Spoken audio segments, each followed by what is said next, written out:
उस दिन के बाद कंचनिया की तो जैसे दुनिया ही बदल गई, पर कभी कभी उसे डर भी लगता था कि अगर भेद खुल गया तो क्या होगा। अब पांडा का आना जाना कुछ ज्यादा ही लगा रहने लगा। इतना ही नहीं, अब वो कभी कभी रात को भी बुआ के घर ही सो जाता था।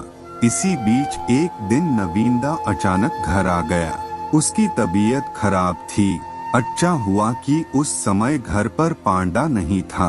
कंचनिया डर गई कि कहीं पति की मौजूदगी में पांडा न आ जाए, इसलिए उसने पांडा को फोन करके सतर्क कर दिया। हफ्ते भर बाद नवीनदा चला तो गया, पर कंचनिया के मन में अनजाना डर सा समा गया। पड़ोसियों को कंचनिया के घर पांडा का रोज रोज आना जाना अखरने लगा था। आखिर एक दिन पड़ोसन ने कंचनिया को टोक ही दिया, जवान लड़के का इस तरह घर आना जाना ठीक नहीं है। अपनी जवान बेटी का कुछ तो ख्याल करो। कंचनिया तमक कर बोली, अपने घर का ख्याल मैं खुद रख लूंगी, तुम हमारी फिक्र मत करो। पांडा उसके यहाँ बेखौफ और बिना रोक टोक आता जाता था। पड़ोसियों के मन में भी शक के बीज पड़ चुके थे। एक दिन जब नवीनदा घर आया तो एक पड़ोसी ने कहा, पांडा तुम्हारी गैर मौजूदगी में तुम्हारे घर रोज आता है और कई बार उसे सुबह निकले देखा है। तुम्हें इस बात पर ध्यान देना चाहिए। इस बात से नवीनदा को लगा कि जरूर कुछ गड़बड़ है। उसने अपनी पत्नी से पूछा, यह पांडा का क्या चक्कर है? पति की बात सुनकर कंचनिया की धड़कनें बढ़ गईं।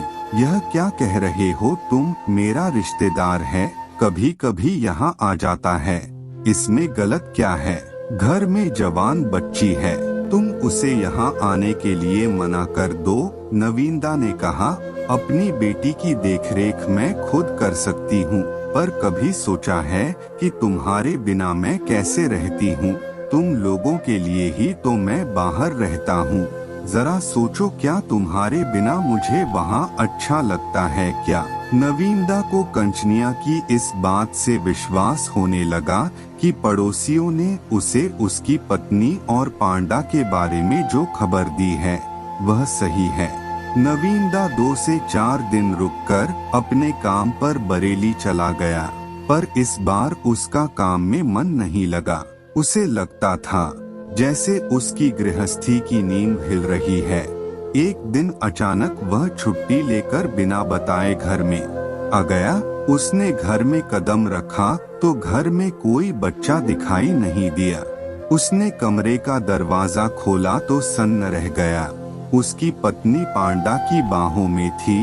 गुस्से में नवीनदा ने डंडा उठाया और कंचनिया की खूब पिटाई की, जबकि पांडा मौका देखकर भाग गया। पीटने के बाद भी कंचनिया के चेहरे पर डर नहीं था।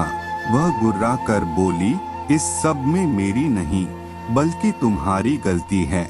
मैंने कहा था न कि मैं तुम्हारे बिना नहीं रह सकती, पर तुमने मेरी भावनाओं का ख्याल कहाँ रखा। नयालदा का गुस्सा बढ़ गया। वह हैरान था कि कांचनिया ने रिश्तों का भी ख्याल नहीं रखा। पांडा तो उसके बेटे की तरह है। उसने कहा, ठीक है, अब मैं आ गया हूँ, सब संभाल लूंगा। मैं आ गया हूँ से क्या मतलब है तुम्हारा? कंचनिया ने पूछा। अब मैं नौकरी छोड़कर हमेशा के लिए आ गया हूँ, यहीं खेती बाड़ी करूँगा, फिर देखूंगा तुझे। नवीनदा ने कहा। कंचनिया कुछ नहीं बोली और उस रात दोनों अलग अलग कमरे में सोए। रात भर नवीनदा सोचता रहा कि ऐसा कैसे हो गया। सोचते सोचते करीब सुबह 3 बजे उसको आंख लग गई। रात को देर से सोने के कारण सुबह देर से उसकी आंख खुली तो कंचनिया उसके लिए चाय लाई और उसके पैरों में गिरकर अपनी गलती के लिए माफी मांगी। ये देखकर नवीनदा बोला, गलती सिर्फ तुम्हारी नहीं है, मेरी भी है। जो मैंने तुम्हारे जज्बातों की कदर नहीं की। तुम मुझसे कहती रही कि मैं तुम्हारे बिना नहीं रह पाऊंगी, मैंने ही ध्यान नहीं दिया। ये कहकर उसने कंचनिया को गले से लगा लिया। उसके बाद कंचनिया ने पांडा को फोन करके कह दिया कि आज के बाद वो उसके घर में कदम न रखे और हमारे बीच जो कुछ भी हुआ है वो किसी से ना कहे। पांडा भी डरा हुआ था कि यदि उसके घर वालों को मालूम चल गया तो गजब हो जाएगा, इसलिए उसने भी बुआ से माफी मांगते हुए वादा कर दिया। इसके बाद नवीनदा अपने ही गांव में खेती बाड़ी का काम देखने लगा और अब वो दोनों और उनका परिवार खुशी खुशी रहने लगे।